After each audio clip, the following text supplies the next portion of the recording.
Godine 1089. umro je hrvatski kralj Zvonimir. Iza sebe nije ostavio nasljednika, budući da je njegov sin Radovan preminuo vrlo mlad. Njegova smrt otvorila je prostor borbama za hrvatsko prijestolje koje će trajati sve do 1102. godine. Dio velikaša je za kralja proglasio Stjepana III, nećaka Petra Krešimira IV, a njegova vlast bila je najjača u okolici Splita. Manjak izvora nam ne omogućava donijeti zaključak kako je bilo općenito stanje u Hrvatskom kraljevstvu od 1089. do 1091. no sve do smrti Stjepana III. Koja se dogodila krajem 1090. ili početkom 1091. nemamo većih sukoba unutar kraljevstva. Smrću Stjepana III. Hrvatska je ostala bez posljednjeg pripadnika dinastije koju je osnovao Mihael Krešimir II. Još u 10. stoljeću. Ako uzmemo u obzir i da je Zvonimir ostao bez nasljednika, bilo je jasno da će u Hrvatskom kraljevstvu započeti borba za prijestolje. Valja spomenuti da je Zvonimir bio oženjen s Jelenom Lijepom, sestrom ugarskog kralja Ladislava I. Ladislav i nekolicina hrvatskih velikaša su pokušali iskoristiti novonastalu situaciju kako bi se dokopali hrvatske krune. Ugarski kralj je 1091. godine prešao rijeku Dravu i krenuo u osvajanje čitavog Hrvatskog kraljevstva. U svom pismu Montekassinskom opatu o Deriziju iste godine Ladislav navodi da je stekao gotovo čitavu Slavoniju. U kontekstu kraja 11. stoljeća Slavonija je označavala prostor južno od Drave pa sve do Jadrana. Konkretnije rečeno, Slavonija je označavala sinonim za Hrvatsko kraljevstvo. Da uspjeh nije bio potpun govori nam da Ladislav nije uspio doći do hrvatske krune te nije ostvario svoj prvotni plan da svog nećaka Almoša okruni za hrvatskog kralja. Njegov daljnji pohod bio je zaustavljen ponajprije zbog provale Kumana u Ugarsku koji su to učinili na bizanski nagovor. Ipak, Almoš je dobio na upravu zauzete krajeve južno od Drave, a njegova vlast je bila najčvršća od rijeke Drave do takozvanih željeznih planina. Nažalost, još uvijek ne možemo sa sigurnošću reći gdje su se nalazile takozvane željezne planine. Na tom prostoru je 1094. osnovana Zagrebačka biskupija koja je trebala poslužiti ugarskom kralju kao sredstvo za konsolidaciju vlasti. Kada govorimo o hrvatskim velikašima, dvojica nam se nameću kao pretendenti za prijestolje, a riječ je o Petru i Slavcu. Petar, moguće iz roda Snačića, imao je sjedište u Kninu. Za vrijeme kralja Zvonimira je postojao ban Petar iz roda Snačića, stoga neki povjesničari vide u Petru Snačiću i Petru iz 1090-ih istu osobu. Nemoguće je sa 100% sigurnošću tvrditi i jedno i drugo. Možemo samo nagađati. S druge strane, Slavac je svoje uporište imao u Makarskom primorju. Obojica su pretendirali na kraljevsku titulu, ali niti jedan od njih dvojice nisu okrunjeni za kralja.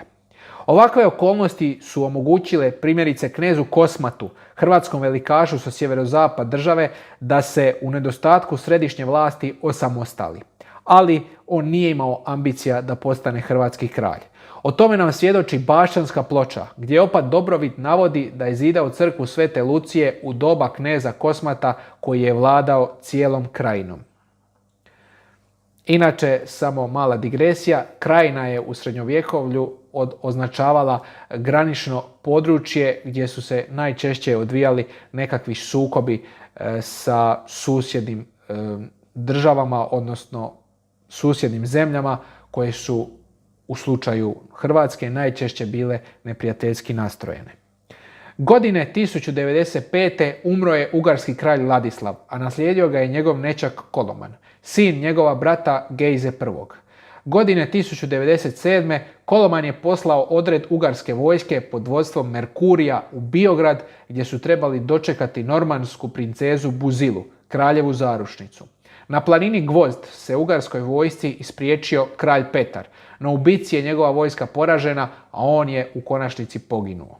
U srednjem vijeku je kralj Zvonimir među učenim ljudima i plemstvom stekao status posljednjeg vladara narodne krvi, pa čak i kralja mučenika, budući da se razvila legenda o nasilnoj smrti kralja Zvonimira. Razvojem historiografije u 19. stoljeću i dolaskom do novih spoznaja, status posljednjeg vladara narodne krvi zadobio je Petar, te se takav stav raširio i među običnim pukom.